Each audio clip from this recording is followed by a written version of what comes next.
Hello everyone, welcome to my channel. I am sharing the teaching of Apostle Joshua Selman about the joy of the Lord. Hallelujah. Just listen until to the end, because it's reminding us, because sometimes we focus all the time our problems, our worries in this world, everything. So it's good also to be reminded and praise the Lord. Hallelujah. Hallelujah. Hallelujah. Let's hear the teaching of Apostle Joshua Selman. In the midst of the pain, stay in joy.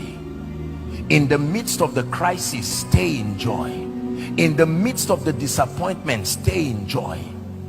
Apostle, they robbed my shop and carried everything. Stay in joy. Don't lose your joy. You are about to lose everything. Apostle, my husband is threatening divorce. Stay in joy.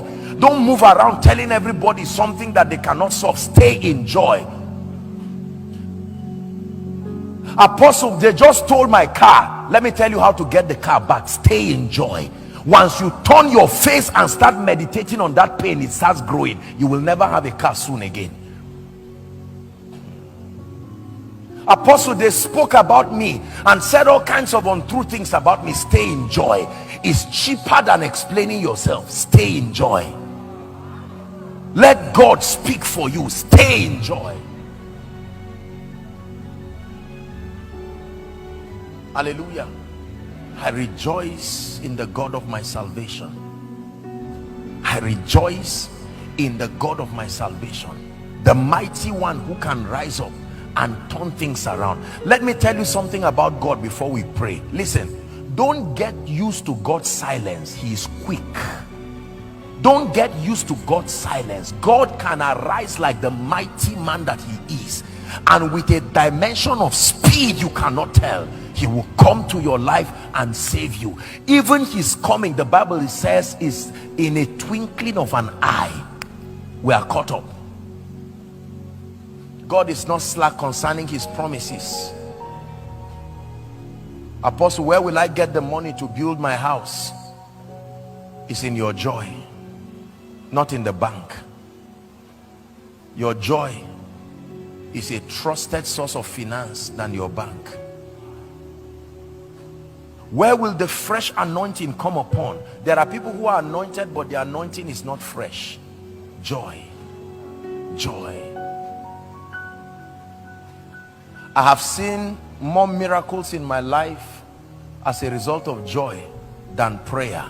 It's difficult for you to believe this, but it's true. I'm a man of prayer, you know. I pray a lot and I bless God for the grace to pray, but I know what joy does. I have used joy as the classic proof that God has answered me. When I pray and I don't have joy, I remain there, but by the time joy comes, though weeping endures for a night, how you know the morning has come is joy. How you know there is night is weeping. You don't use darkness to know it is night, you use weeping. Every time you cry is a testimony that is darkness. You don't use the brightness of the sun to know that it's morning. The moment joy begins to come, God is saying your morning. You have turned my morning into dancing, and you have turned my sorrow into joy. So Apostle, how do I know it's a new season? Check your joy. Check your joy. The same way your joy ceases as proof that darkness is around you. You just know that I lost joy and I lost peace. Did the Bible not say every time righteousness, peace and joy coexist, the kingdom is within that place? I check my joy. The days many of you have allowed cheap victories to pass, and I'll tell you very quickly before we pray. You got up in the morning or in the middle of the night and you are happy for reasons you cannot tell. Has it happened to anybody here? You are so excited. I'm happy. You would have capitalized on that situation to establish the victory, but because you did not have understanding, even you were surprised. Let me tell you, your spirit had seen something in the realm of the spirit, and it was passing it to you to act it out in faith so that it will be established. After crying over the rent issue, You just went to bed and you woke up with exceeding joy. That's the time to rejoice, because it means the Father of spirits has gone. Somebody has woken up from his sleep because of you. If you know what to do, that's the time to say, Lord, I don't know what you are doing, but the joy is telling me my morning has come. 3 things you do the moment the joy of God comes. Number 1, listen. You verbalize it and declare. Words are powerful. Number 2, as God grants you grace, if you can sow into that joy, because when you sow into joy, it can reap harvest immediately. You reap in joy. Listen to me. You can turn any situation around when you understand this mystery of joy. It is an oil, and that oil must come on someone's head today, in the name of Jesus Christ.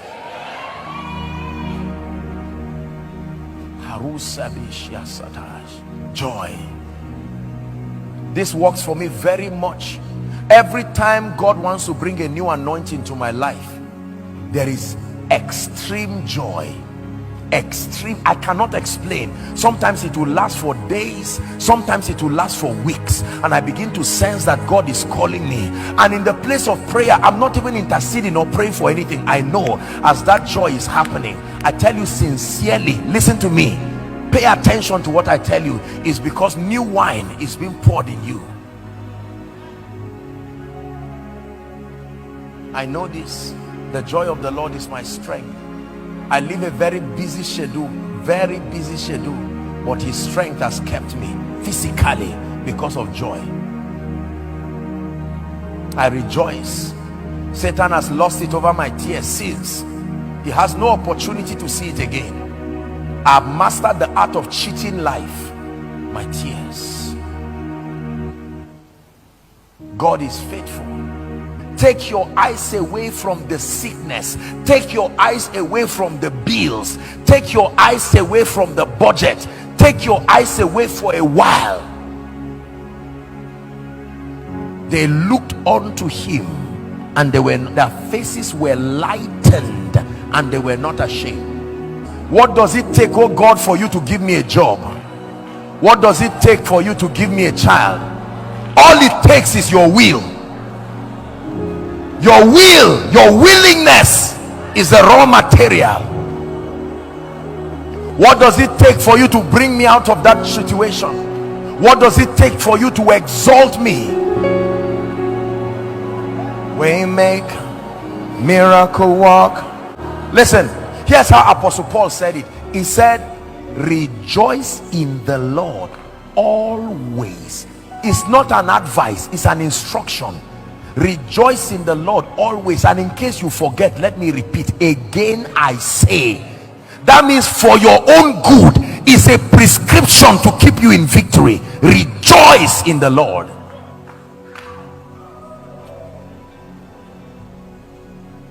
But I found out that there is also a realm called complete joy. You can have joy but not have the fullness of joy. Let me show you how to have the fullness of joy. Jesus himself taught us, hitherto have ye asked nothing in my name. Ask and ye shall receive. Why? That your joy may be full. Look up. It is true that joy brings harvest, but harvest too brings joy. Hello? It is true that joy brings results, but results too bring joy. So I use my joy to get the results that will multiply my joy, to get more results that will multiply my joy until my joy is full. And Jesus said, somewhere in your joy equation there must be receiving.